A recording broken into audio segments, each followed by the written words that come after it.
Assalamualaikum warahmatullahi wabarakatuh. Alhamdulillahirabbil alamin. Alhamdulillahilladzi hadana li hadza wa ma kunna linahtadiya laula an hadanallah. Asyhadu an la ilaha illallah wahdahu la syarika lah wa asyhadu anna Muhammadan abduhu wa rasuluhu la nabiyya ba'da. Allahumma shalli ala sayyidina Muhammadin wa ala alihi wa sahbihi ajmain. Rabbi zidni ilma, Rabbi shrah li sadri wa yassir li amri wa hlul 'uqdatam min lisani yafqahu qawli. Amin ya rabbal alamin. Marilah pada waktu yang berbahagia ini kita sempurnakan rasa syukur kita kepada Allah Subhanahu wa taala. Allah Tuhan yang telah berikan berbagai kesempatan kepada kita semua, yang telah berikan hidayah sehingga ringan langkah kita pada pagi hari ini untuk menghadiri kajian duha Masjid Raya Bintaro Jaya. Tak lupa pula marilah kita sanjungkan sholawat dan salam kepada junjungan kita semua, manusia agung yang paling tinggi akhlak dan budi pekertinya, yang senantiasa kita ingin teladani dan ingin kita ikuti sunnah-sunnahnya. Semoga kita termasuk yang istiqomah menjalankan sunnahnya, dan semoga kita termasuk yang mendapatkan syafaat yaumil mahsyar nanti, yaitu Nabi besar Muhammad sallallahu alaihi wasallam beserta para keluarga, para sahabat dan para pengikut sampai akhir zaman. Assalamualaikum warahmatullahi wabarakatuh. Alhamdulillah wa kafa, wassalatu wassalamu ala nabiyil mustafa wa ala alihi wa sahbihi ahli sidqi wal wafa, amma ba'd. Faqala Allah azza wa jalla fi kitabihil karim, minal mu'minina rijalun sadaqu ma 'ahadu Allah 'alaihi faminhum man qada nahbahu wa minhum man yantadir wa ma badalu tabdila. Ibadallah, alhamdulillah kita memuji dan bersyukur kepada Allah pada pagi hari ini kita masih dipertemukan oleh Allah Subhanahu wa taala dalam rangka melaksanakan kewajiban kita bersama, yaitu kewajiban at-tafaqquh fid din. Kewajiban untuk senantiasa berupaya semaksimal mungkin memahami Islam secara mendalam. Itulah makna al-fiqh fid din. Dan itu tanda kebaikan seseorang. Kebaikan seseorang, kebaikan sebuah keluarga, kebaikan sebuah bangsa ketika kita semua diberikan pemahaman oleh Allah Subhanahu wa taala tentang Islam secara mendalam. Sesuai dengan hadis Nabi sallallahu alaihi wasallam yang diriwayatkan oleh Muawiyah radhiyallahu anhu, "Man yuridillahu bihi khairan yufaqihu fid din." Barang siapa yang dikehendaki Allah kebaikan, pasti Allah akan memahamkan dia tentang Islam secara mendalam. Dan kajian kita insyaallah tentang Islam pada pagi hari ini mengambil tema Tahdirul Ummah Al-Qawiyah. Tahdir Al-Ummatil Qawiyah, menghadirkan umat yang kuat. Tema ini berbicara tentang diri kita, keluarga kita, dan umat kita. Bagaimana agar kita menjadi umat yang kuat? Bagaimana anak keturunan kita menjadi anak keturunan yang kuat, sehingga ketika kita meninggal dunia kita tidak khawatir karena telah meninggalkan sebuah generasi yang kuat. Bagaimana umat ini agar kuat ya ibadallah, sehingga ya tidak seperti sekarang di mana-mana kaum muslimin ya hafidhahumullah ya dilecehkan, dihinakan, dibunuh dan dizalimi, diapakan saja hafidh. Inilah tema yang kita angkat. Tema ini akan kita jadi menggunakan dua bab. Bab pertama adalah ahamiyatul maudhu', urgensi tema ini. Apa pentingnya tema tentang menghadirkan umat yang kuat. Dan yang kedua adalah ya, wasailuha atau kaifiyatuha. Bagaimana umat ini hadir sebagai umat yang kuat sehingga mampu menjadi mustadiyatul alam, guru dunia. Tidak seperti sekarang di mana-mana terjadi zalim. Inilah yang insyaallah akan kita sampaikan ya ibadallah dengan bermohon kepada Allah dan dimudahkan oleh Allah dalam kajian ini mengambil dari sumber-sumber yang sudah ditetapkan oleh Allah Subhanahu wa taala. Saudara sekalian, pertama adalah ahamiyatu hadzal mawdu'. Apa urgensi, apa pentingnya tema ini kita angkat ya, dalam kajian ya duha yang mubarak ini. Pertama, annahu mawdu'un qur'ani. Tema ini adalah tema Quran. Tidak sedikit ayat-ayat dan hadis Nabi sallallahu alaihi wasallam kita diperintahkan untuk menjadi umat yang kuat. Menjadi umat yang kuat, menjadi umat yang terbaik. Kuntum khairu ummatin ukhrijat linnas. Ya. Menjadi umat yang kuat, yang tidak kebetulan tapi dipersiapkan. Wa a'iddu lahum mastata'tum min quwwah. Hadis juga sudah populer, sangat familiar dalam kehidupan sehari-hari. Nabi bersabda sallallahu alaihi wasallam, al-mu'minul qawi khairun wa ahabbu ila Allah minal mu'minid dhaif. Orang beriman yang kuat lebih baik dan lebih dicintai oleh Allah daripada mukmin yang lemah. Ini urgensi ya, tema yang insya Allah kita kaji bersama. Kemudian yang kedua adalah ya, wa'idullah ya, lid-du'afa. Ancaman Allah bagi orang yang ridho menjadi orang yang lemah. Jadi ar-ridho bil hayatir radilah ad-dha'ifah. Ridho, rela hidup dalam keadaan hina, terzalimi terus, diam, tidak menjadi orang yang kuat, tidak berani melawan kezaliman, itu adalah jarimah, kriminal, kejahatan dalam beragama. Ancamannya Bapak Ibu sekalian, mari kita lihat ancamannya. Bagaimana kalau ada kaum muslimin yang lemah, diam saja dizalimi, hafizakumullah, lemah ya, sehingga tidak semua kaum muslim berani menyampaikan Islam secara utuh dan tidak berani mengamalkan Islam secara utuh, ridho dizalimi, ridho dihina, itu sebuah jarimah, kriminal, kejahatan yang diancam oleh Allah kalau tidak ada tiga hal. Pertama, diancam oleh Allah mati dalam keadaan zalim. Meskipun mengaku beragama Islam Bapak Ibu, tapi ketika dia hidupnya rela, lemah, loyo, diam, dizalimi oleh musuh-musuh Islam, matinya dalam keadaan zalim. Zalimi anfusihim. Yang kedua, di pengadilan Allah, ketika mereka ditanya oleh malaikat, kenapa kamu dulu dia mau menjadi orang yang lemah, ditindas oleh orang kafir? Mereka menjawab, kami adalah orang-orang yang lemah, yang tertindas. Alasan lemah, alasan tertindas ditolak oleh Allah Subhanahu wa ta'ala. Jadi adzuffu laysa udran. Seorang fasir mengatakan seperti itu. Mau memilih lemah, tidak melawan kezaliman, tidak bergerak melawan kezaliman, ya, itu adalah ditolak oleh Allah. Alasan tidak masuk akal dan tidak masuk dalam logika agama. Kenapa? Karena setiap manusia diciptakan oleh Allah dalam keadaan terjajah atau merdeka, Bapak Ibu. Nah, seluruh manusia di dunia ini diciptakan oleh Allah sama atau beda? Semua sama menjadi hamba Allah dan harus merdeka, tidak boleh ada yang menzalimi. Kemudian yang ketiga, ancamannya Bapak Ibu sekalian adalah naru jahannam, neraka jahannam, yang disebut oleh Allah dengan saat masir, seburuk-buruknya tempat kembali. Bapak sekalian, apa yang sudah kita jelaskan ini, Bapak Ibu bisa melihat surat An-Nisa. Dalilnya adalah surat An-Nisa, surat nomor 4, ayat 97. أعوذ بالله من الشيطان الرجيم إن الذين توفاهم الملائكة ظالمي أنفسهم قالوا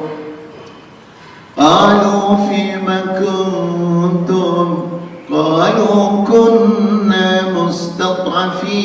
fil ardh qalu alam takun ardullahi wasi'atan fatuhajiru fiha faulaika ma'wahum jahannam wasa'at masira. Ibnu Abbas radhiyallahu anhuma meriwayatkan, hadhil ayatu nazalat, ayat ini turun berkaitan dengan sekelompok kaum muslimin. Ingat Bapak Ibu, kaum muslimin rela hidup hina di Mekah, tidak mau hijrah ke Madinah bersama Nabi dan kaum muslimin. Kenapa tidak mau Bapak Ibu?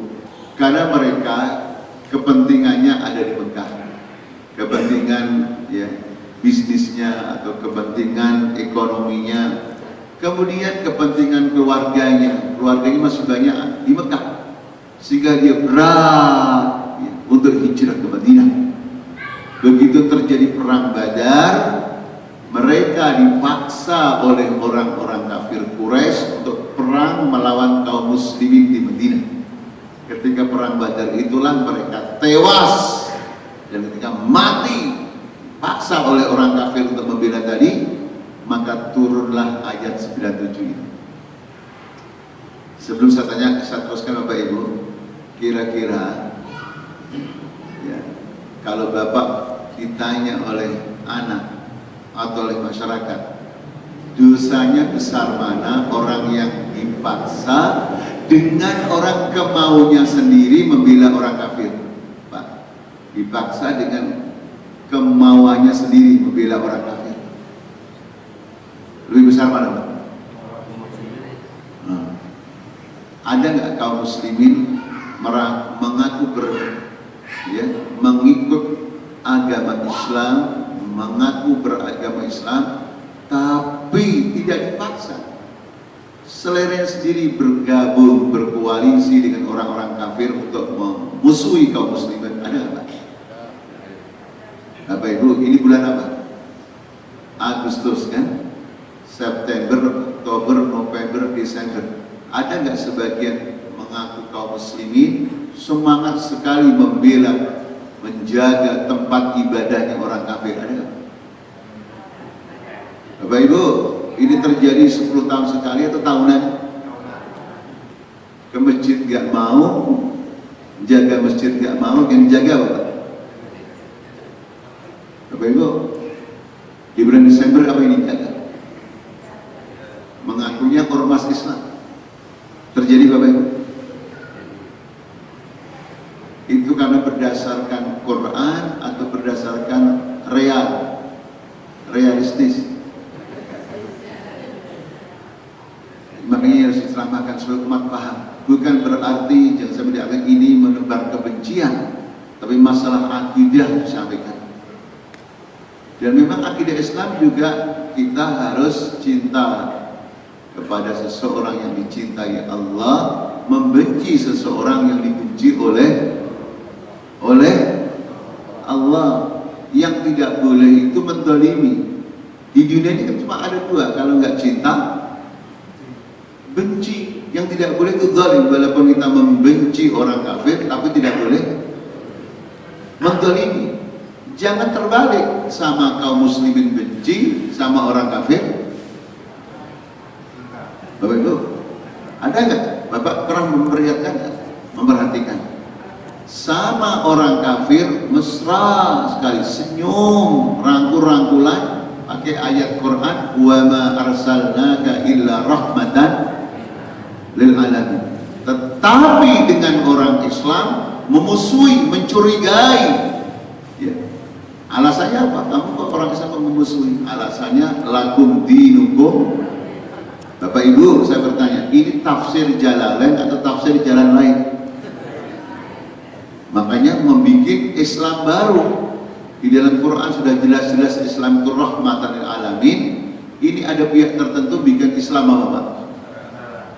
Bapak Ibu, ada nggak Bu dalam Quran Alhamdulillahi Rabbi Nusantara? Ada? Yang ada Alhamdulillah.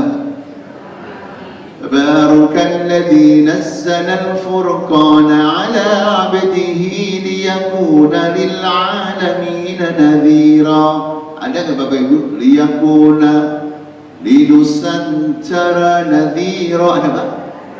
Wa ma arsalnaka illa rahmatan lil 'alamin. Ada enggak? Wa ma arsalnaka illa rahmatan lil. Makanya harus diulang-ulang supaya tidak banyak orang yang berjatuhan semakin jauh dari akidah. Kembali ke tema ini. Yang ketiga, apa urgensi tema menghadirkan umat yang kuat? Adalah waqi'una al-mu'asir atau waqi'ul ummah al-mu'asir. Kenapa tema ini kita kaji bersama, kita pelajari bersama, dan kita amalkan? Hafizahumullah, adalah melihat realitas umat sekarang. Bapak Ibu, saya bertanya, ketika kita bicara tentang kaum muslimin secara umum walaupun tidak semuanya, itu lemah atau kuat Bapak Ibu di hari ini? Bapak Ibu, kalau kita sebut kaum muslimin di Palestina, diapakan Pak? Bapak Ibu, kalau kita melihat kaum muslimin di Syria, diapakan? Di Irak, di Afghanistan. Kalau ada seorang ustadz menjadi presiden di negara-negara Islam, dia bahkan setelah terpilih menjadi presiden. Ketika kaum muslimin mayoritas di sebuah provinsi dipimpin oleh siapa? Mayoritas, tapi pemimpinnya siapa? Bapak Ibu, umat Islam di provinsi tertentu di dunia ini mayoritas mereka, tapi dipimpin oleh siapa? Orang Islam orang kafir di benua mana? Itu menunjukkan lemah atau kuat? Seperti ini aja maksud saya. Setiap kajian Islam, mari kita saling berwasiat ya. Tolong ya, minta pada ustadz yang ceramah. Setiap ceramah hendaknya yang realistis, supaya kita benar-benar dalam pengajian itu tidak sekedar tamatuk fikri, rekreasi intelektual, tapi pulang dari pengajian bersemangat ya ibadah Allah untuk menjadi umat yang kuat, bangkit kembali sebagaimana kuatnya umat Islam di zaman Nabi SAW. Meskipun awalnya dimusuhi, awalnya ya diteror, awalnya dimarginalkan, tapi dalam waktu yang relatif singkat, 22 tahun lebih sedikit, menjadi umat yang kuat memimpin dunia. Saya bertanya, pengajian kita di Indonesia, lebih khusus lagi pengajian kita di Masjid Bintaro Raya ini, kira-kira sudah berapa tahun Pak masjid kita yang kita cintai? Sudah berapa tahun Pak? Hah? Nah ini jadi renungan kita. Kenapa dalam waktu yang relatif singkat 22 tahun, Nabi dan sahabatnya yang dulunya kecil, minoritas, dipojokkan, ya, dizalimi, berubah menjadi umat yang kuat dan memimpin dunia sampai berabad-abad, sampai wilayahnya sampai Andalusia atau Spanyol, wilayahnya kaum muslimin sampai ke Amanillah. Amanillah tahu Pak? Amanillah, aman atas izin Allah.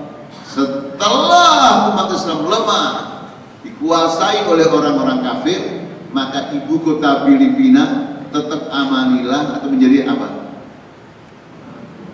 Menjadi Manila. Sampai ke Singapura ya ibadah Allah, di mana kaum muslimin mayoritas. Presiden pertamanya orang Indonesia, orang Padang yang bernama Yusuf Ishak, orang Islam. Pak, sekarang Singapura masih kayak dulu atau berubah menjadi apa? Singapura. Tinggal berapa kaum muslimin? Saya bertanya, kalau kaum muslimin rela terus dalam keadaan lemah, kira-kira yang melanda, musibah yang melanda Singapura bisa nggak melanda tetangganya? Hah?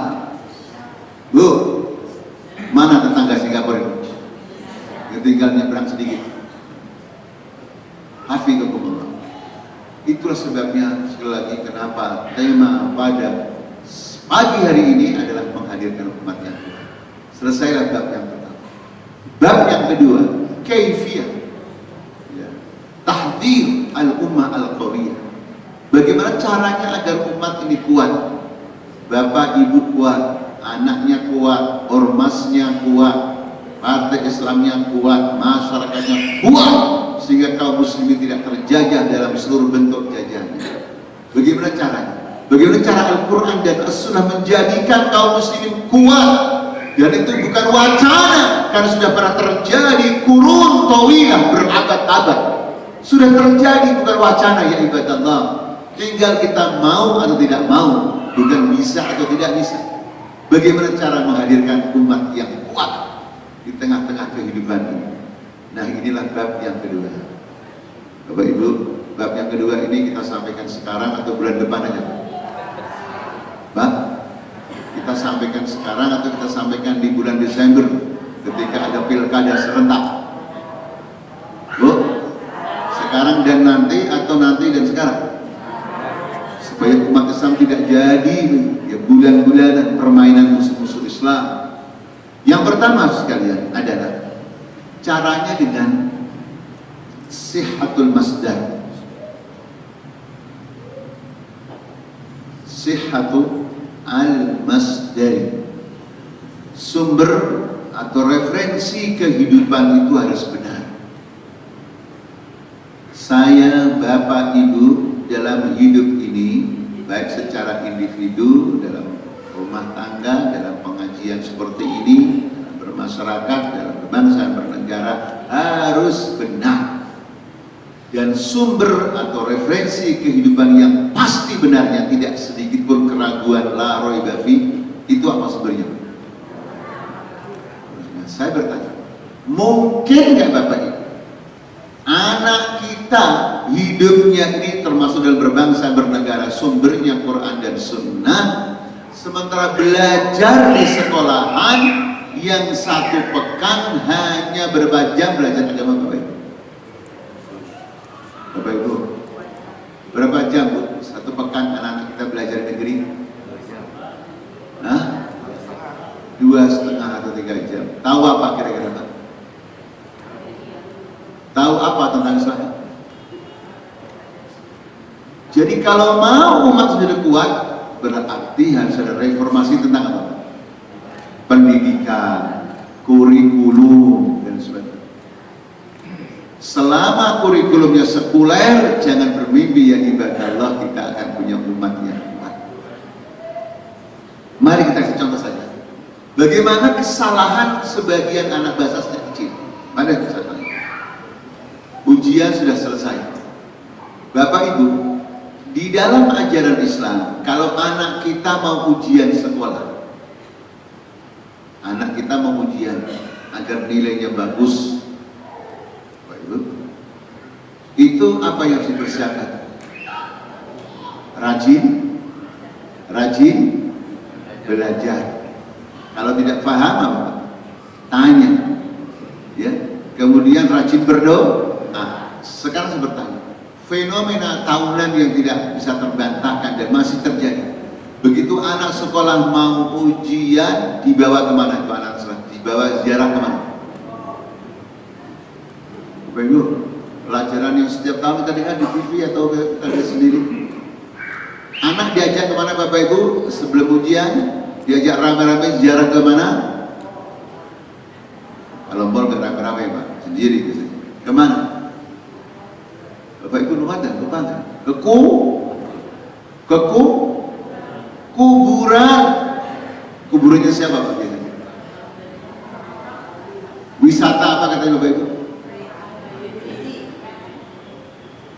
Kira-kira benar? Saya bertanya, di dalam Quran dan Sunnah, di dalam ajaran Islam, kalau kita ziarah kubur, apa yang harus kita lakukan? Cuma 2 kan? Mendoakan mayit sudah meninggal, jadi, supaya diampuni dosa-dosanya, amal diterima. Yang kedua, agar kita takut, ingat mati. Ada nggak jawaban yang ketiga? Agar di kuburan mendapatkan kunci jawaban soal. Jadi malam jadi umat yang kuat. Begitu selesai ujian kelas 3 SMA, acaranya mabit, dia boleh di masjid atau bikini dan begitu bikin apa? Menggegerkan Bapak Ibu. Kelas 3 SMA udah selesai ujian baru bikin apa? Acara bi apa? Bikini, begitu, campur bak. Bagaimana bisa kuat umat ini ya? Kalau sumber hidupnya referensinya bukan Quran dan Sunnah. Saya bertanya, begitu kita pagi bangun, qiyamul lail, terus salat subuh berjamaah, hafizullah, kemudian adzkar, pagi-pagi kita baca asbahna ala fitratil Islam. Sekarang saya bertanya, ada nggak anak bangsa ini yang semoga diberikan petunjuk oleh Allah? Begitu pagi yang dibaca bukan Quran, bukan zikir, tapi menggosok-gosok apa? Batu akik. Wa ma adraka ma batu akik. Pameran batu akik ada di mana-mana ya, batu. Berita sampai sekarang masih ngetren batu akik. Saya ceramah di salah satu daerah di provinsi Kalimantan, itu sampai antri Pak parkir mobil dan motor, ternyata lagi pameran batu akik. Jadi kaum muslimin yang mayoritas ini dikondisikan sedemikian rupa untuk kembali lagi di zaman. Saya bertanya, maraknya batu akik, Quran dibaca dengan lagam. Kalau seluruh kaum muslimin terutama ulamanya diam fenomena seperti itu dan mereka aman, kira-kira tahun depan Quran dibaca dengan lagam apa Pak? Hah? Ditambah lagi wacana Islam apa Pak? Islam apa Bapak Ibu? Padahal Allah berfirman inna dina indallahil satu, gak ada tambah-tambahan. Saya bertanya, itu kira-kira semuanya kebetulan atau ada sesuatu? Nah, itu semua terjadi di zaman periode seperti ini, dalam kondisi negara seperti ini. Itu kebetulan atau ada sesuatu Pak?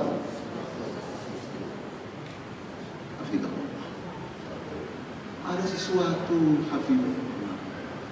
Setiap ada masalah yang membuat ricuh bangsa, yang orang tidak sedap mendengari, saya bertanya, tuduhan-tuduhan yang tidak sedap, menyakitkan, di antara tuduhan teroris, itu selalu dialamatkan kepada siapa? Saya bertanya, organisasi apa yang pernah berkhianat di negeri ini? Ulama dibunuh, dia dimantai, jenderal juga dibunuh di lubang buaya. Itu proses apa? Sekarang ada nggak yang mengait-ngaitkan dengan kegaduhan Indonesia dengan mereka? Ada nggak? Ada nggak yang berani mengait-ngaitkan? Ada nggak Pak? Satu TV aja ada nggak yang berani mengaitkan itu dengan komunis? Ada nggak? Apa yang terjadi seperti ini? Nah. Jadi ini semua sudah bertentu ada sesuatu atau kebetulan. Makanya sumber kehidupan kita adalah Al-Quran dan Sunnah yang pasti benar. Dalam rumah tangga, bagi rumah tangga kita adalah wajah ala bainakum mawaddatan warahmah. Dalam mengelola negara, dasarnya harus iman dan takwa, sehingga kita dapat barokah dari Allah. Walau anna ahlal qura amanu wattaqau lafatahna alaihim barakatin minas sama'i wal ardh.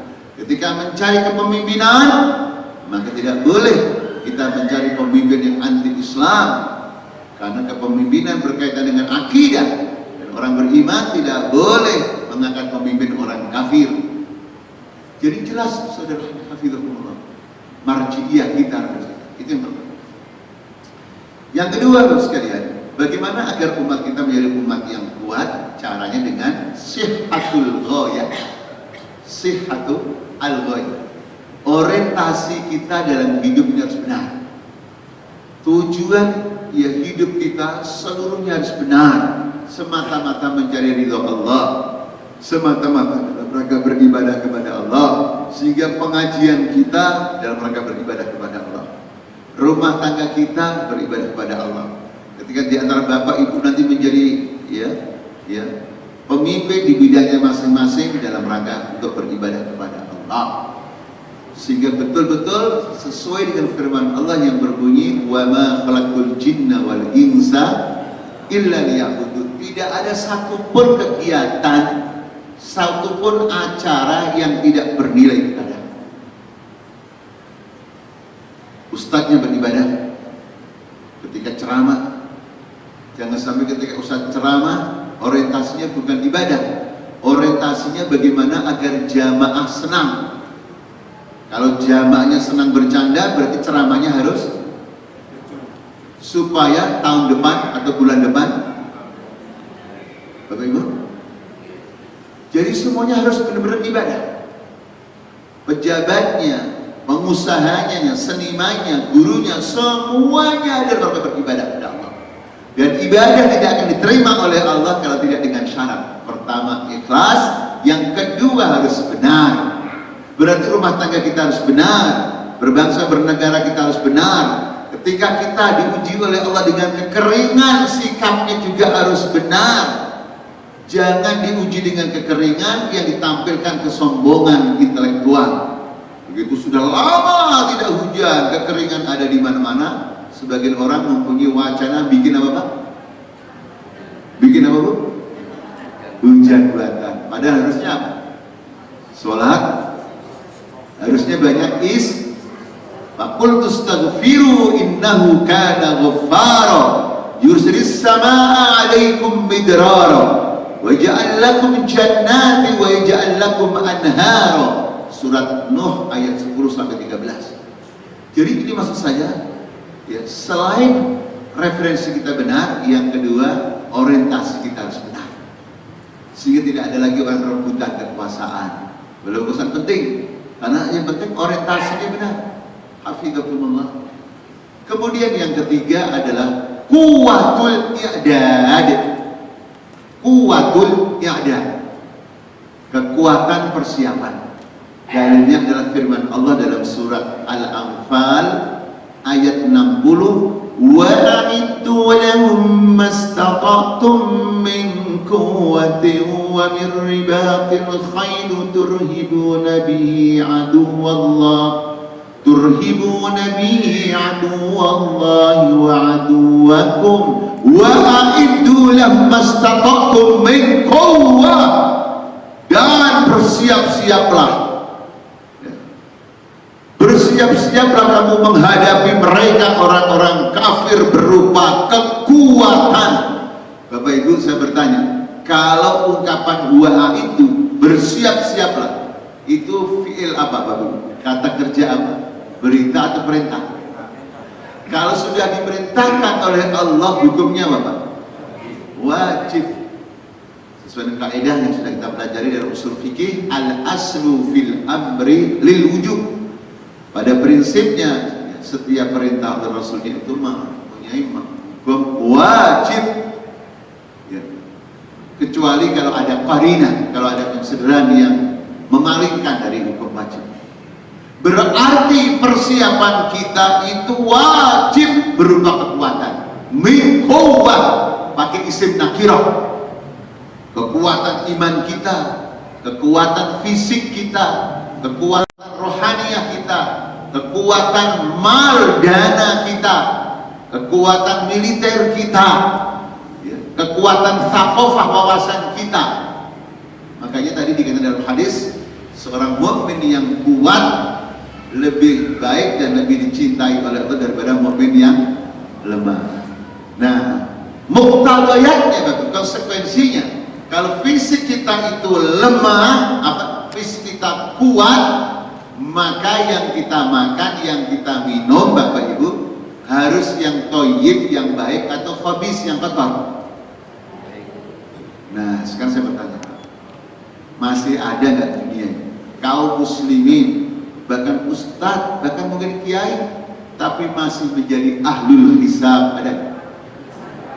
Ahlul hisab ada? Ada nggak Pak? Masih ada nggak Bu? Kaum muslimin, ulama, kiai, tapi masih menjadi nahdlatul udud. Udud, tahu nggak udud? ahlul hudud. Bapak Ibu bisa bertanya, orang yang merokok walaupun iklannya gagah orangnya, itu rapuh atau kuat? Nggak usah mendatangkan pakar kesehatan, yang bikin rokok sendiri sudah mengaku dalam iklannya. Begitu ada iklan orang yang gagah, di bawahnya apa bunyinya Bapak? Hah? Rokok membunuhmu. Mu ini kembali pada suami atau istri? Bapak Ibu saya bertanya, kalau suami merokok, istri tidak merokok, tapi menjadi perokok pasif, akhirnya istrinya lemah dan akhirnya menjadi mati. Yang mati duluan biasa, yang mati duluan dia suami yang merokok atau istrinya nggak kuat. Nah begitu istrinya meninggal, ya ibadallah, perokok nangis atau sedih? Sedih atau senang Pak? Hah? Kenapa Bu istrinya meninggal kalau suami senang? Bagaimana umat akan kuat ya ibadallah kalau yang dikonsumsi adalah kotor, khabis.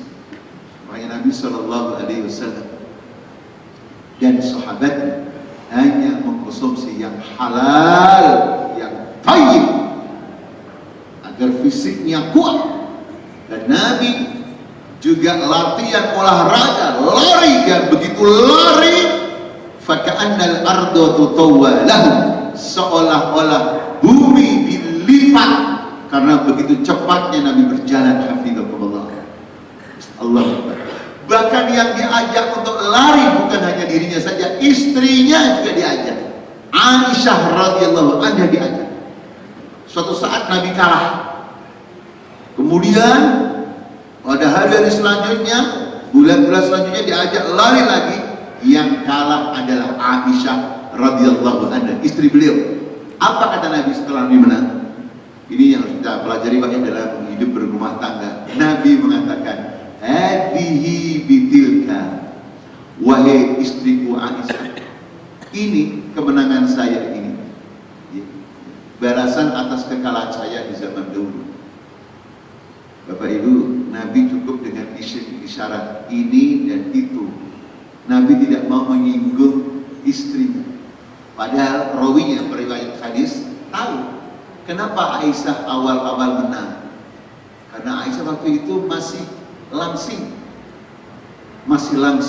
Sementara ada seorang istri awalnya langsing, lama-lama nggak berolahraga, makan terus, tapi berubah jadi langsung. Artinya ibu, nanti kalau ibu sering diajak olahraga oleh suami, berarti ibu sudah mulai Allah. Jadi bukan hanya nilai kesehatan, tapi juga nilai kesehatan, nilai romantisme, nilai kebugaran, nilai kesetiaan. Karena kalau seorang suami Bu, seorang suami, istrinya dulunya langsing, makanya dia dikawini, terus langsung. Sementara suaminya adalah direktur sebuah perusahaan, sekretarisnya langsing, karyawati yang lainnya langsing. Itu berbahaya atau aman-aman saja Bu? Bisa bahaya nggak? Bisa terperangkap pada makhluk halus nggak? Makanya ibu harus membuat dirinya langsing. Selain kesehatan ya ibadah Allah. Jadi Nabi SAW jangan dianggap hanya ceramah saja. Rumah tangga beliau terbaik, jamaah beliau terbaik, hafizahumullah, manajemen beliau terbaik. Oleh karena sekali kembali pada materi ini, bagaimana umat ini agar kuat, maka umat ini harus mempunyai kuatul iqdad, kekuatan dalam persiapan, termasuk persiapan dana. Makanya wajibnya zakat bukan hanya di Madinah, di Makkah juga sudah ada zakat. Az-zakah al-makkiyah. Bedanya apa? Kalau di Madinah sudah ada hitungan-hitungan yang jelas, nisabnya jelas, siapa yang mendapatkan jelas. Tapi kalau di Makkah umum, yang penting dia harus bayar zakat. Karena aktivis dakwah, ketika orang sudah bergabung dengan dakwah, bergabung dengan Nabi, pasti harus memahami tidak mungkin kita berdakwah tanpa dengan mal, tanpa dengan harta, tanpa dengan dana. Karena kekuatan ya ibadah di antaranya selain kekuatan akidah, kekuatan fisik, juga kekuatan mal. apalagi di zaman sekarang Bapak Ibu. Di zaman sekarang Bapak Ibu, orang milih partai tertentu atau pemimpin tertentu karena banyaknya sholat berjamaah atau karena hartanya. Bapak Ibu, milih karena orang itu soleh atau karena real. Sehingga alasannya kita katanya harus realis. Makanya betul, kaidah kehidupan mengatakan barang siapa rakyat manapun yang suka berbuat zalim termasuk dalam berpolitik, maka mereka akan dihukum oleh Allah dengan pemimpin yang zalim. Ini kaidah. Masyarakat manapun, rakyat manapun yang sukanya berbuat zalim, berbuat maksiat, akan diberikan hukuman kalau di dunia dengan pemimpin yang zalim, yang semakin lama semakin susah. Itu kira-kira berlaku di negara mana? Berlaku di negara mana Bapak? Itu kaidah tadi. Bapak Ibu, sudah terjadi atau belum itu? Saudara yang saya cintai karena Allah. Jadi yang ketiga, iqdadul quwwah. Yang keempat, bagaimana sahabat dahulu dan generasi terbaik bisa menjadi kuat memimpin dunia, tidak terkalahkan oleh Romawi dan Persia, adalah dengan cara al-hadar minat tanazul, jauh dari pertikaian. Artinya harus bersatu. Jangan sampai gara-gara banyaknya ormas Islam membuat umat Islam terkotak-kotak. Silahkan bikin ormas Islam, tapi yang penting harus bersatu. Walaupun idealnya ormas satu, jamaah cuma satu, tapi kita melihat realitas yang ada belum seperti itu. Tapi minimal yang penting kita harus bersatu. Karena di dalam Al-Quran, ketika Allah berbicara tentang umat yang kuat, umat yang dimenangkan oleh Allah, di antara syaratnya wala tanaza'u, dan jangan bercerai-berai. Mari kita lihat surat Al-Anfal surat nomor 8 ayat 45 sampai 47. A'udzubillahi minasyaitonir rajim. Ya ayyuhalladzina amanu idza laqitum fi'atan fathbutu wadhkurullaha katsiran la'allakum tuflihun. وأطيعوا الله ورسوله ولا تنازعوا فتفشلوا وتذهب ريحكم واصبروا إن الله مع الصابرين ولا تكونوا كالذين خرجوا من ديارهم بطرا ورئاء الناس ويصدون عن سبيل الله والله بما يعملون محيط. Hai orang-orang yang beriman, apabila kamu bertemu dengan golongan, maksudnya musuh-musuh kamu, fathbutu, maka tabatlah, tegar, tidak boleh lari. Dan lari dari pertempuran itu dosa besar. Dan berzikirlah kepada Allah yang banyak atau yang sering. Apa tujuannya? La'allakum tuflihun, agar kamu menang. Syarat yang lainnya adalah wa'ati'ullah wa rasulahu, taatlah kepada Allah dan Rasulnya. Syarat yang selanjutnya wala tanaza'u, jangan berpecah belah. Fatafshalu, maka kamu akan gagal. Wa tadhhabari hukum, dan hilang kekuatan kamu. Bapak Ibu, hilang kekuatan kamu berarti menjadi apa? Lemah. Jadi sekali ini penting. Jangan sampai kita semua GR dengan alasan kita ini ormas Islam tidak mungkin ricuh, belum tentu. Kalau mereka orientasinya sudah bukan Allah. Bapak Ibu, kalau ada muktamar kaum muslimin, kongres kaum muslimin, apapun ormasnya di dunia ini, walaupun juga ada ulama, kalau orientasinya bukan karena Allah tadi, kira-kira ada nggak? Mungkin nggak main uang untuk memilih pemimpinnya? Kalau sudah main uang yang berbicara dalam mencari pemimpinnya, walaupun itu adalah kumpulan orang Islam, yang terjadi muktamarnya duh atau ricuh? Bapak Ibu, itu bisa terjadi atau mungkin terjadi? Sudah terjadi atau belum? Jadi kita di masjid, di RT RW, di ormas apapun namanya, jangan sekali-kali bercerai-berai. Karena kalau bercerai-berai yang menang siapa Bapak sekalian? Bapak Ibu, saya bertanya, di salah satu provinsi orang kafir minoritas kecil, tapi calonnya 4 pasang. Yang 3 pasang semua agamanya Islam, yang 1 pasang orang kafir dan juga ada orang Islam. Menang mana Bapak Ibu? Menang mana Bapak? Walaupun minoritas. Itu terjadi di mana Bapak Ibu? Sudah terjadi atau belum? Terjadi di provinsi mana? Makanya kita harus semua paham sekali. Jangan bercerai-berai rebutan kekuasaan, akhirnya umat Islam dipimpin oleh orang.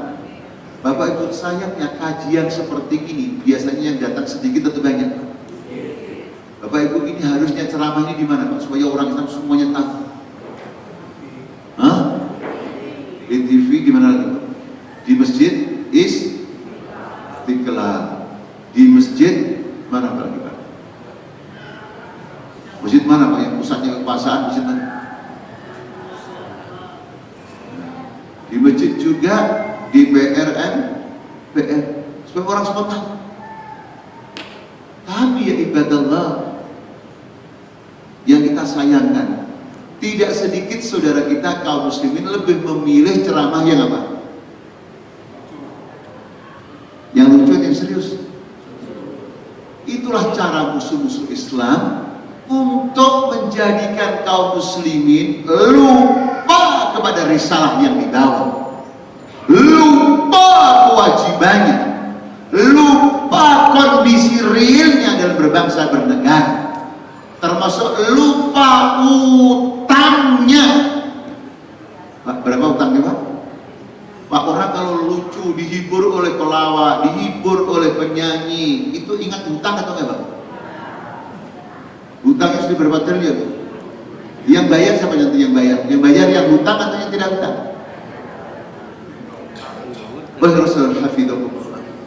Kita harus bersatu padu, seluruh kaum muslimin harus bersatu. Yang tentaranya, yang polisinya, yang hakimnya.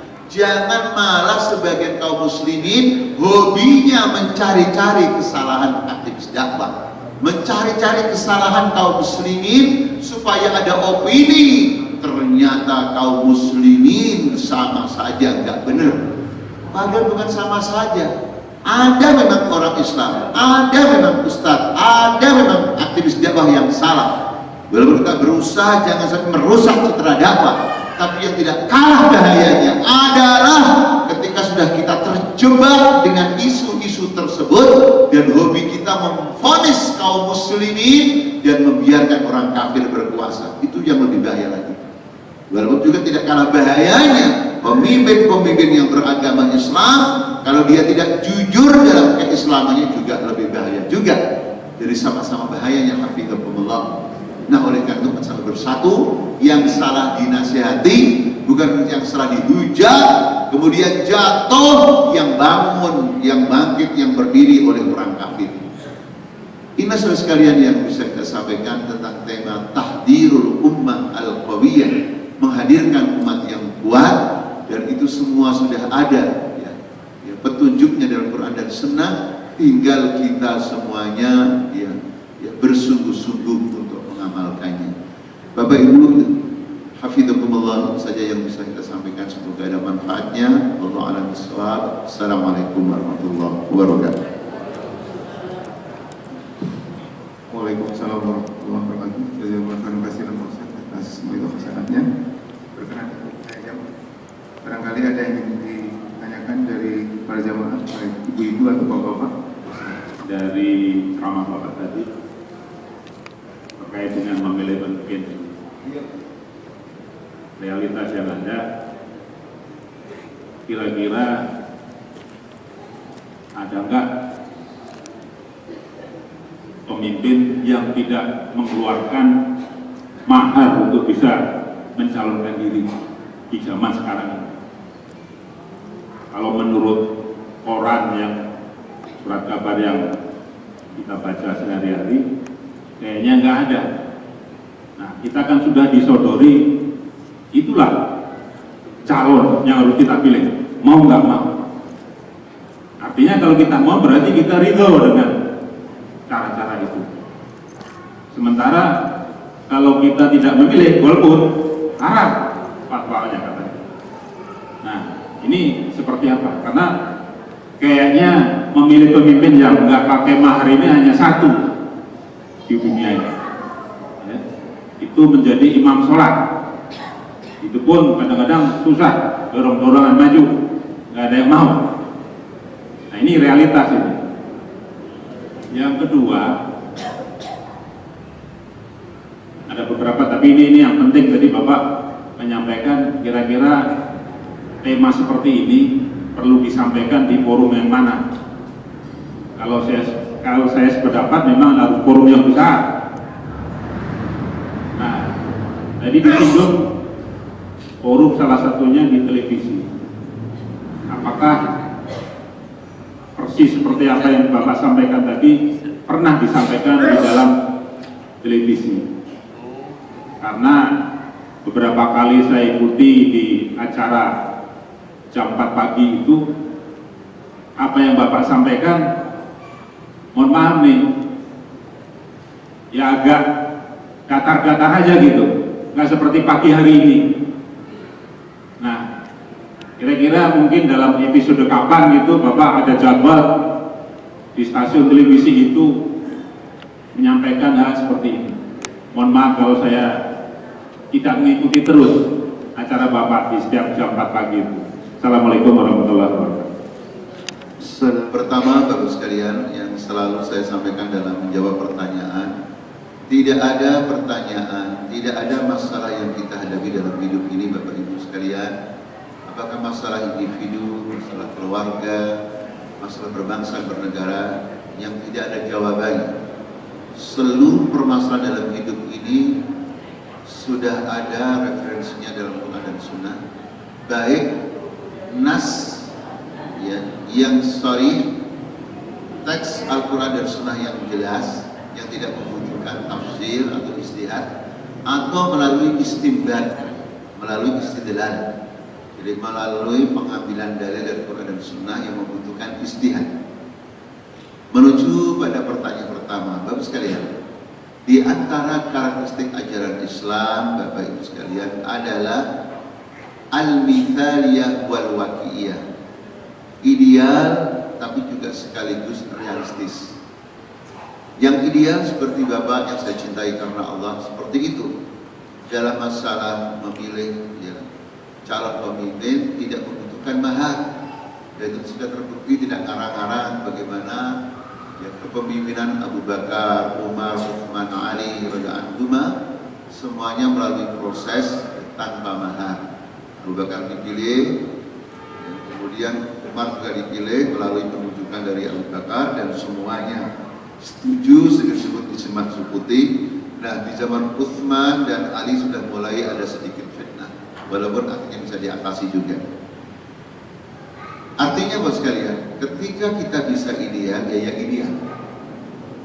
Seperti kepemimpinan ya, untuk memilih umpamanya calon majelis ulama atau ormas Islam atau partai Islam, masih bisa ya ibadallah, dan itu biasanya sesuai dengan kualitas anggotanya. Ketika anggotanya ditarbiyah secara benar, seluruh aktivitasnya hanya karena Allah, insya Allah bisa yang ideal. Kalau tidak bisa, paling tidak mendekati yang ideal. Coba ya, kita jangan sampai memfonis sudah banyak mustahil, karena ajaran Islam bukan mustahil, tinggal mau tidak. Tetapi juga ada pendekatan yang bersifat realistis. Artinya begini, saudara kita kaum muslimin di dunia ini tampil ingin ya, ikut serta membangun negaranya, tetapi fenomena mahar itu sudah ada. Ini baru tidak persis, tapi kita kiaskan saja. Kenapa? Di dalam Al-Quran dan Sunnah itu masih ada pembicaraan tentang budak. Apakah itu Islam gagal di dalam memberantas perbudakan? Bukan gagal. Tapi ketika Al-Quran turun, itu sistem perbudakan sudah ada atau belum Bapak Ibu? Bapak Ibu, sudah ada atau belum? Sudah ada, contohnya Bilal diperbudak. Jadi sehingga solusinya tidak langsung ideal. Tidak langsung ideal. Tidak langsung ayat pertama bahwanya merdekakanlah budak, tidak. Ayat pertama tetap Iqra bismi rabbikal ladzi khalaq. Nanti sedikit demi sedikit akhirnya perbudakan dikikis. Di antara caranya adalah ya, ketika orang bayar kafarat, di antaranya harus memerdekakan budak. Di antaranya adalah bagaimana ayat Quran membuat kaum muslimin untuk memerdekakan budak, sehingga sedikit demi sedikit ya akan ya bisa diatasi, walaupun tidak akan mutlak. Kenapa? Karena tidak adil kalau budak itu dihapus 100%. Kenapa tidak adil? Karena kaum muslimin ketika perang, maksud Bapak Ibu, kalau perang yang kalah jadi apa? Saya bertanya, ketika Indonesia dijajah oleh Belanda atau Jepang, ada nggak perempuan-perempuan kita, nenek-nenek kita jadi budaknya Jepang? Ada nggak? Ada nggak Pak? Banyak. Ketika Bosnia dijajah oleh Serbia yang kafir, ada nggak kaum muslimin, akhwan, fatayat, muslimat yang diperkosa, yang berbudak oleh tentara Serbia? Ada atau banyak Bapak Ibu? Banyak, sehingga mereka melarikan diri. Ada yang ke Brazil karena malu diperbudak oleh Serbia, berganti-ganti kayak binatang saja, akhirnya hamil. Seorang muslimah malu hamil, gak punya suami, lari keluar negeri dan sebagainya, sehingga tidak adil. Sementara kalau kaum muslimin menang tidak adil. Cuma Islam itu bersih. Ketika perang, hafidzakumullah, kemudian ada budak, maka tidak serta-merta langsung setiap muslim mengambil perempuan, harus dibagi dulu oleh imam. Dan ketika sudah dibagi dapat budak perempuan, itu juga bersih caranya. Tidak boleh digauli oleh laki-laki lain, yang boleh hanya sayyidnya aja, bosnya. Dan nanti kalau sudah hamil punya anak, otomatis nanti merdeka, disebut ummul walad. Sehingga manusia tidak kayak orang kafir. Ketika orang Islam kalah, perempuan-perempuannya dijadikan budak seks, dan itu bukan satu orang, bisa berganti-ganti dan tidak jelas keturunannya anak siapa. Itu sekalian. Nah, saya tidak bermaksud untuk menyamakan dan tidak bermaksud untuk mengatakan itu boleh. Ketika kaum muslimin di Indonesia atau sebagian hadir hafidzakumullah untuk memperbaiki negeri ini melalui partai politik, mahar-mahar itu sudah mulai ada. Maka solusinya saya katakan yang ideal adalah jauhi semaksimal mungkin. Tapi la qadarallah, semoga Allah tidak menakdirkan, semoga Allah tidak berkenan. Kalau memang itu tidak bisa terhindari, gara-gara kita tidak punya dana, tidak mempunyai mahar, yang terpilih adalah orang kafir yang menghancurkan umat Islam, maka saya tidak mengatakan boleh. Maka mahar itu masuk dalam Bapak-Bapak Ibu, dalam fikihnya adalah masuk dalam fiqhul muwazanah, fikih menimbang-nimbang. Makanya dalam kaidah fikih kalau sudah begitu, kita bukan memilih orang yang enggak benar, tetapi dalam rangka memilih yang akhaffu dzarrain, yang lebih ringan bahayanya. Karena kalau dibiarkan bahayanya lebih besar. Contoh, ada seseorang mengaku beragama Islam, mungkin betul korupsi, pelanggaran, tapi lawannya adalah orang kafir, atau lawannya pura-pura beragama Islam, tapi ternyata menjadi anteknya orang kafir, anteknya bangsa lain, sehingga saudara kita yang katanya dulu pernah korupsi memang bahaya. Tapi yang lebih berbahaya adalah ketika pemimpin itu kafir, tidak hanya sekedar mengambil harta negara, tapi juga mengambil akidah, ya. Tidak sekedar yang dibegal sepeda motor, yang dibegal akidah, yang dibegal masjid. Jumlah masjid semakin turun di negara yang mayoritas, sementara jumlah tempat ibadah orang-orang kafir bertambah padahal mereka minoritas. Kenapa? Karena yang memimpin adalah orang-orang kafir atau orang Islam yang walaknya pada orang kafir. Ini Pak yang mengenai mahar Pak. Tapi pada dasarnya mahar tidak boleh. Mutajir sia-sia tidak boleh Pak. Nah, tadi ketika saya sampaikan tadi itu maksudnya bukan boleh tidak boleh, tapi mana yang lebih ringan bahayanya, karena faktanya memang seperti ini masih. Indonesia belum seperti yang diharapkan pada Rasulnya, karena untuk sampai kepada kayak zaman yang sebagus itu adalah menggunakan proses. Kemudian yang kedua mengenai tema-tema seperti ini tadi sebenarnya ilustrasi aja Pak ya. Tapi insya Allah Bapak Ibu, kalau Bapak Ibu mengikuti dari awal, saya saat paling sering menyampaikan ini. Di antaranya temanya adalah ya, temanya muasofat, kriteria memilih pemimpin. Itu saya sampaikan berulang-ulang, di antaranya merujuk pada ayat 73 Bapak Ibu surat Al-Anbiya yang berbunyi وَجَعَلْنَاهُمْ أَئِمَّةً يَهْدُونَ بِأَمْرِنَا وَأَوْحَيْنَا إِلَيْهِمْ فِعْلَ الْخَيْرَاتِ وَإِقَامَ الصَّلَاةِ وَإِيتَاءَ الزَّكَاةِ وَكَانُوا لَنَا عَابِدِينَ. Ayat ini berulang-ulang kita sampaikan di TV Bantu sekalian. Jadi Allah berfirman, dan kami jadikan mereka para pemimpin. Seperti apa sifat-sifat pemimpin yang dikehendaki oleh Allah yang kita wajib mendukungnya? Kalau kita orangnya kita wajib melakukannya. Yang pertama adalah yahduna bi amrina, yaitu pemimpin itu adalah mereka yang memberikan petunjuk dengan perintah kami. Jadi seorang pemimpin ya ibadallah, dia selalu memberikan petunjuk dengan perintah Allah. Al-Imam Ibnu Katsir rahimahullah tafsirnya mengatakan ayatun nasa ilallah, yang selalu berdakwah mengajak manusia untuk mengikuti ajaran Allah. Yang kedua wa auhayna ilaihim fil khairat, dan kami wahyukan pada mereka untuk memproduksi kebaikan-kebaikan. Jadi pemimpin yang harus kita dukung, atau kalau kita orangnya harus memproduksi kebaikan-kebaikan. Dan kebaikan yang paling besar adalah kebaikan untuk agamanya, akidahnya, ibadahnya, nanti baru ekonominya, jalan rayanya, sama lagi. Yang ketiga wa iqamas shalah, dan mendirikan sholat. Nah, mendirikan sholat ini harus menjadi minyak standar yang jelas. Jangan sampai memilih pemimpin yang ke masjidnya setahun 2 kali. Ketika apa Bu? Setahun 2 kali itu? Atau 5 tahun sekali, dekat apa? 5 tahun sekali. Ketika dekat pemilu yang sering memilukan banyak orang. Begitu sudah selesai pemilu, selamat, tinggal wahai masjid, nanti datang kembali setelah.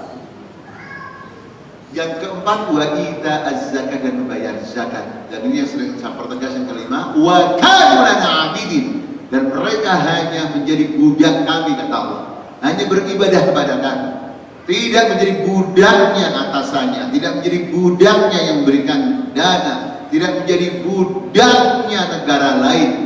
Di nomor yang terakhir ini Pak yang sering saya ulang. Jadi kalau Bapak belum pas, mungkin pas Bapak nggak lihat Pak ya. Dan itu saya bisa ada ulang fitullah. Walaupun sudah barang tentu kita juga harus cerdas Pak ya. Biasanya tidak sevulgar kalau di pagi ini. Karena pagi ini saya yakin muslimin semuanya. Sementara di TV kan makhluk macam-macam yang melihat Pak. Jadi sudah barang tentu kita harus tahu fikih, ya fikih komunikasi. Tidak akan saya ngomong seperti tadi itu namanya bunuh diri, bukan ceramah. Apalagi TV-nya bukan TV orang, bukan TV saya Pak ya. Itu aja Pak ya. Jadi memang kalau agak mendalam itu jadi pengajian-pengajian seperti ini Pak ya. Tapi kalau di TV terbuka sudah barang tentu ya kesantunan, tutur bahasa juga harus diperhatikan. Yang penting kesan Allah samping. Dan saya tidak pernah menyebut nama orang atau nama ormas, nama golongan. Kita mengikuti Quran saja. Yang kita sebut ya golongan mukminin, kafirin, musyrikin, munafikin, bangsa tertentu, ikuti Quran. Kita tidak menuduh ya orang tertentu, karena Al-Quran caranya seperti itu. Jadi kalau sudah menyebut nama orang itu menuduh.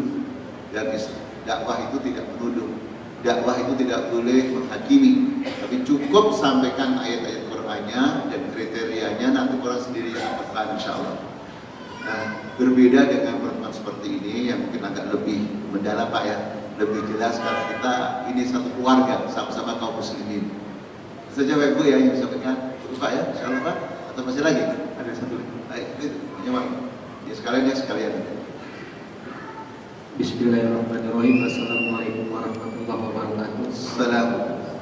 Tadi baru pertama menjelaskan bahwa di waktu kita dizolimi atau disakiti kita harus membalas, dan bagaimana di waktu itu tindakan Rasulullah SAW malah mendoakan ketika dia disakiti atau dizolimi. Tolong dijelaskan, terima kasih. Ya, saudaraku sekalian, tidak ada kontradiksi dalam ajaran Islam.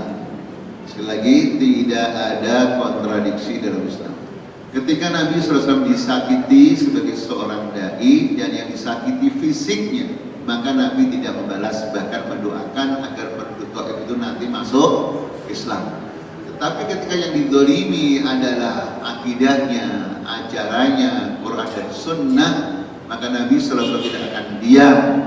Nah, tadi ketika Nabi sudah hijrah ke Madinah bersama sahabatnya, kemudian ada orang Islam yang dipaksa oleh orang kafir untuk memerangi kaum muslimin di Madinah, turunlah ayat 97. Itu Bapak Ibu ya, jadi bedanya antara kita sebagai manusia pribadi didolimi fisik kita, maka sebaiknya kita sabar, walaupun boleh juga melawan Bapak Ibu ya, kalau melawan itu lebih manfaat. Tetapi kalau sudah yang didolimi kaum muslimin, kehormatannya maksud saya, yang didolimi ya ibadallah ya, agama Islam, Al-Quran, As-Sunnah dilecehkan, maka kita sudah barang tentu harus ya, memperjuangkan ajaran kita. Kemudian yang ketiga yang perlu dipahami, ya, belajar Islam itu harus mengetahui tarikh sejarah, tahu marohil fase-fase dakwah. Contoh, kenapa di Mekah Nabi belum melawan? Nabi belum ya melawan kufar Quraisy, padahal orang-orang Islam seperti ya Abdullah bin Mas'ud sudah menawarkan kepada Nabi, ya Rasulullah, kami dulu ketika jahiliyah sebagai orang yang pemberani, punya harga diri, kenapa setelah masuk Islam kita malah dipukuli, dizalimi? Ya Rasulullah, kita perang saja. Maka apa jawab Nabi? Lam nu'mar bidzalik, kami belum diperintahkan untuk itu. Sekarang wahai sahabat, sabarlah kalian, dirikanlah sholat dan bayarlah zakat. Artinya sekalian, perlawanan yang bernama perang fisik itu juga harus tahu kondisi. Nabi Sallallahu Alaihi Wasallam kalau sedang berdoa, ya Allah hancurkan mereka orang Mekah. Bapak Ibu, kalau Nabi minta kepada Allah itu permintaan Nabi ditolak atau diterima kira-kira? Diterima. Kenapa itu tidak terjadi? Agar supaya ketika kita berdakwah itu harus realistis.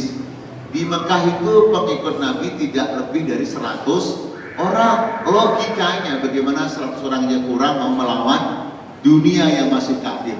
Makanya barulah kewajiban jihad secara fisik ketika sudah di Madinah, sudah mempunyai pemerintahan, punya tentara, punya anggaran yang jelas, tapi itu kita ya, sehingga tidak ada kontradiksi dalam ajaran Islam. Nah, tadi Bapak silakan ya. Terakhir nanti buku ya. Ada. Assalamualaikum warahmatullahi wabarakatuh. Salam. Saya mau dibenarkan kalau tidak salah, Sayyidina Ali pernah berkata bahwa kebenaran hak-hak yang tidak terorganisir dapat dikalahkan oleh keadilan yang terorganisir. Kira-kira seperti itu saja. Namun realitasnya kita lihat Ustaz bahwa umat ini dizolimi melalui teknologi informasi Ustaz. Kenapa kita itu selalu dipojokkan informasi Islam segala macam lewat teknologi informasi. Betul. Dan umat ini juga dinambobokan dengan referensi yang sekuler tadi Ustaz. Nah, dalam implementasinya seperti apa sebenarnya yang kebaikan yang terorganisir yang harus kita lakukan? Apakah kita berdiam diri melihat kita dibully gitu ya di media sosial, umat Islam segala macam dituduh yang aneh-aneh gitu ya? Atau kita memang mulai sedikit demi sedikit mulai bekerja secara terorganisir, membuat planning, membuat roadmap, milestone apa yang kita capai sehingga tujuan dakwah atau pergerakan dakwah kita ini bisa mencapai tujuan sesuai dengan yang kita harapkan atas izin Allah. Terima kasih. lebih berupa masukan buat saya, buat kita semua. Nah, dari al-Islam dinun nidham. Islam dinun nidham. Islam itu agama yang mengajarkan kita untuk hidup terorganisir, sistemik. Ya. Dan Quran dan Sunnah itu selalu begitu. Jadi bukan hanya dalam ceramah, dalam rumah tangga kita, ya, dalam kita berbisnis, dalam kita berpartai, dalam kita berormas, semuanya harus intidham. Makanya dalam Islam, contoh saja Pak ya, ketika kita mempunyai jamaah muslimah, itu harus jelas marhalahnya, tahapan-tahapannya. Sudah barang tentu ya, ceramah umum seperti ini beda sifatnya dengan pembinaan kader-kader yang sudah militan. Makanya dalam Islam, dalam ilmu dakwah ada istilah ya tabligh, ta'rif, tafhim, tandin, tanfid, dan begitulah Rasulullah memberikan contoh pada kita semuanya. Sehingga kaum muslimin itu dalam bekerja tidak mudah disusupi oleh pihak lain. Tidak mudah disusupi. Kalau Bapak Ibu baca surat At-Taubah ayat 6 sampai ayat 11 itu jelas. Jadi kalau menerima orang kafir masuk Islam, itu redaksinya tidak satu. Pertama, fa in tabu wa aqamus shalah wa atuz zakah faqad sabilahu. Jadi kalau ada orang kafir sudah tobat, dibuktikan dengan mendirikan sholat, dibuktikan dengan bayar zakat, tidak hanya tobat saja. Ini kadang-kadang udah tobat, udah masuk Islam. Padahal dia masuk Islam hanya karena supaya bisa kawin dengan gadis muslimah. Setelah itu murtad lagi, nggak ada buktinya.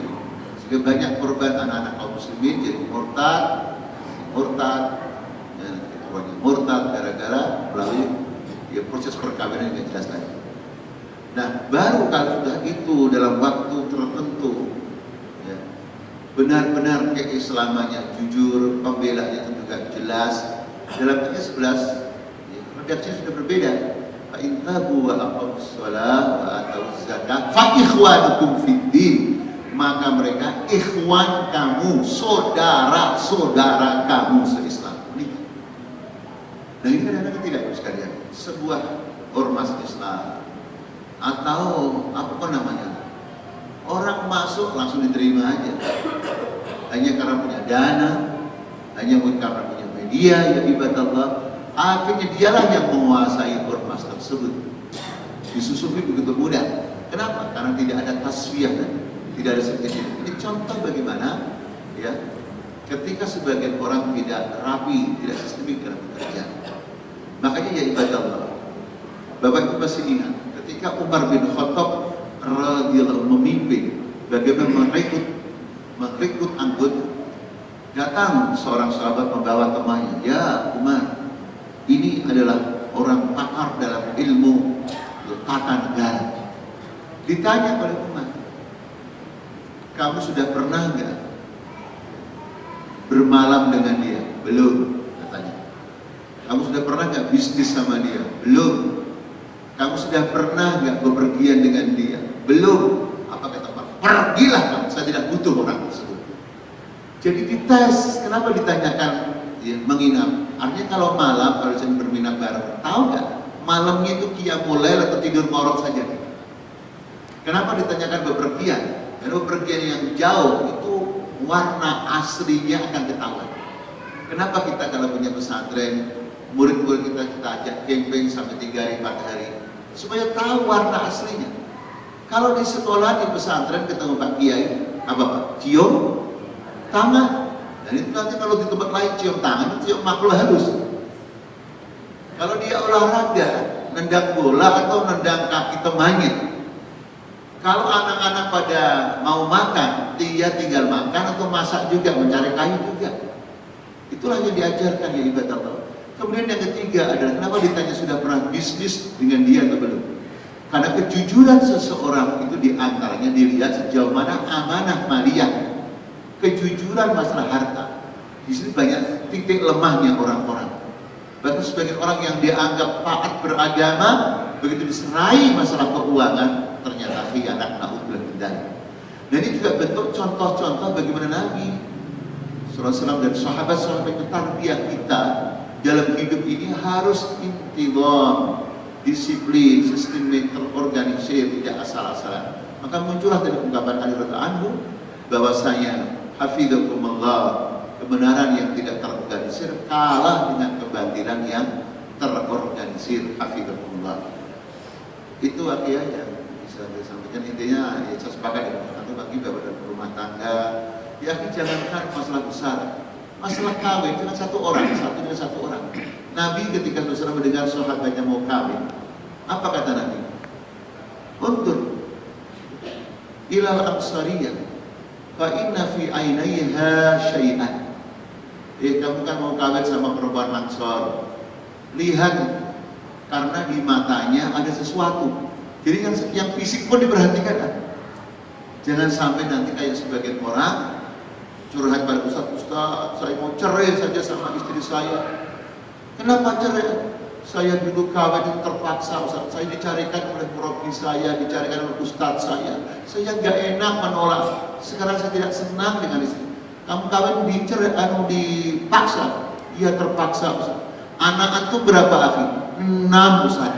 Masya Allah dipaksa ke anaknya 6. Padahal intinya ingin kawin lagi aja. Karena dulu katanya, kalau kawin dulu Ustaz itu perkawinan perjuangan. Kalau sekarang saya mau kawin, ya, bukan kawin perjuangan, ketenangan batin. Jadi ada orang yang jujur. Jadi maksud saya, kawin antara satu dan dua orang aja, Nabi urusi secara fisik, apalagi akidah. Itu bentuk daripada hafidhul intizam fil hayat, dalam hidup terorganisir. Jangan bermimpi kita punya partai yang kuat, organisasi yang kuat, kalau rumah tangga anggota-anggotanya saja tidak terorganisir. Jadi dimulai dari keluarga saja. Ibu maaf, terakhir Ustaz itu Bapak banyak tadi Ibu dari tadi ada yang terakhir Bu ya. Betul sekali apa yang disampaikan Ustaz, sudah terasa. Skenarionya sudah jelas terbaca. Dan barangkali seperti bom waktu tinggal menunggu meledak saja Ustaz. Pertanyaannya saya bukan pertanyaan sebetulnya begini. Penyadaran bukan pencerahan. Penyadaran dari Ustadz ini kan baik sekali kalau disampaikan kepada masyarakat luas. Salah satu media yang tadi disampaikan oleh Ustadz pilihannya adalah televisi. Sementara TV Ustadz menyampaikan tidak bisa berbuat terlalu luas. Betul. Maksud saya gini Ustadz, sekarang cara yang paling potensial adalah masuklah di dalam dunia pendidikan. Karena saya diri sekali Ustadz, minggu lalu di sekolah kami upacara bendera hari Senin, pembinanya 5 orang dari berbagai agama. Bagaimana mungkin mayoritas siswa kami yang muslim mendapat pencerahan dari agama lain? Saya sedih sekali Ustaz. Minggu lalu kita sudah mulai seperti itu. Dan kita diliput masuk di koala. Seolah-olah ini sebuah kehebatan. Saya bilang ini kiamat sukro. Nah maksud saya Ustaz, bagaimana gitu? Kalau penyadaran ini masuk ke dalam sekolah, kalau kami dari sekolah dana terbatas, kami juga ada rasa ngeri katanya kalau mengundang Ustaz maharnya tinggi, sementara dananya nggak ada. Jadi barangkali ada persatuan Ustaz yang bergerilya saja ke sekolah-sekolah sehingga luar biasa Ustaz. Saya sedih sekali. Terima kasih, mudah-mudahan ada manfaatnya. Assalamualaikum. Dan masukan seperti ini, saudara sekalian, beberapa sekolah sudah sering terjadi. Memang mereka musuh-musuh Islam di Indonesia ini berupaya membangun sebuah opini supaya tidak ada kesan Indonesia itu mayoritasnya beragama Islam. Mereka menginginkan walaupun mayoritas ingin diperlakukan sama dengan alasan toleransi. Nggak usah di luar negeri ya, di Eropa, Amerika lain. Di provinsi tertentu yang mereka mayoritas itu berupaya untuk mempertahankan mayoritasnya. Kita sebut namanya provinsi supaya saya tidak dilulusan. Kita telah di beberapa daerah di Indonesia ini. Begitu daerah tertentu yang di provinsi tertentu yang mayoritasnya katanya agama tertentu. Padahal sebenarnya terutama di kota-kota besar itu sudah sama jumlah kaum muslimin dengan mereka. Karena banyaknya saudara kita yang melalui dagang atau melalui pegawaian ditugaskan ke sana. Tapi apa yang terjadi Bu, Bapak sekalian, tidak dicatat itu. Nama-nama orang Islam tidak tercatat di daerahnya, di provinsinya. Supaya opininya provinsi tersebut tetap mayoritasnya ini terjadi di beberapa daerah, baik tingkat 1 atau tingkat 2 gitu. Nah Ibu, alhamdulillah terakhir Bu ya, ini saya dengar berita sudah lama ya, saya tidak ada diundang juga. Alhamdulillah di kampus-kampus atau di perguruan tinggi atau di sekolah-sekolah juga ada lembaga dakwah di sekolahan. Itu dimaksimalkan insya Allah melalui OSIS dan sebagainya. Cuma pesan saya, kita di satu sisi bekerja sama aktivis-aktivis dakwah di sekolahan atau di kampus, tapi di sisi yang lainnya juga harus penuh kehati-hatian. Karena masalah kita tidak hanya muncul dari orang luar, orang Muslim, tapi masalah kita juga orang yang mengatasnamakan Islam, tapi bikin ajaran yang macam-macam, sehingga tidak sedikit mahasiswi atau siswi jadi korban ya, penyakit kelamin, gara-gara dikasih pemahaman boleh kawin seminggu, 2 minggu dan sebagainya, sehingga tidak bisa kita pungkiri di salah satu rumah sakit di Bekasi, Bapak Ibu mereka geger karena ya, ternyata penyakit HIV, penyakit kelamin itu orangnya pada berjilbab, yang disalahkan jilbabnya, padahal yang salah adalah ya karena mungkin ajaran-ajaran tadi. Apalagi yang laki-lakinya pemuda-pemuda dimotivasi dengan ya pendapat-pendapat yang sangat bertentangan dengan Islam, semakin sering kami kontrak, semakin tinggi derajat di surganya Bu. Nah ini sebuah itu saja. Ada lagi gerakan, begitu sudah ikut pengajian tertentu, maka mereka meninggalkan kedua orang tuanya, karena orang tuanya dianggap masih belum sah syahadatnya, karena tidak syahadat di depan amirnya atau gurunya. Jadi maksud saya Bu, di satu sisi kita harus semangat ya, dakwah di kampus, di sekolah-sekolahan, tapi di satu sisi juga harus waspada, pencerahan tentang masalah akidah, persepsi Islam, supaya anak-anak kita yang polos, yang masih kosong, tidak ikut ya, gerakan-gerakan atau aliran-aliran yang tidak ahli sunnah wal jamaah. Itu Bu ya. Jadi semoga nanti suatu saat kali mengajar di mana, kita insya Allah, karena juga banyak teman-teman kita aktivis dakwah di sekolah atau di kampus.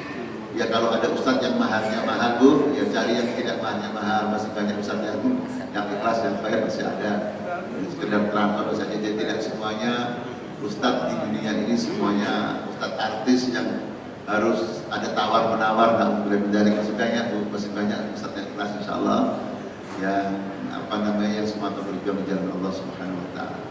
Itu saja Bapak Ibu yang sampaikan saya daripada acara saudaraku yang saya cintai karena Allah. Assalamualaikum warahmatullahi wabarakatuh. Umat Muslim ada diserahkan tadi mengenai kenapa kita harus berkuat, dan kemudian kefiah-kefiahnya ada 4. Yang pertama adalah kita harus mengambil referensi yang benar, kemudian orientasi atau tujuan yang benar, persiapan yang kuat, dan terakhir adalah menghindari adanya perselisihan. Semoga ini benar-benar membawa kita kepada Muslim yang kuat, dan kita doakan kepada Ustaz semoga senantiasa memberikan kesehatan, sehat walafiat, selalu mendakwahkan dan mengajak kepada Muslim yang kuat yang selalu kita harapkan. Kurang lebihnya mohon maaf, kita tutup dengan sama-sama doa atau kafaratul majlis. Subhanakallahumma wa bihamdika, Assalamualaikum warahmatullahi wabarakatuh.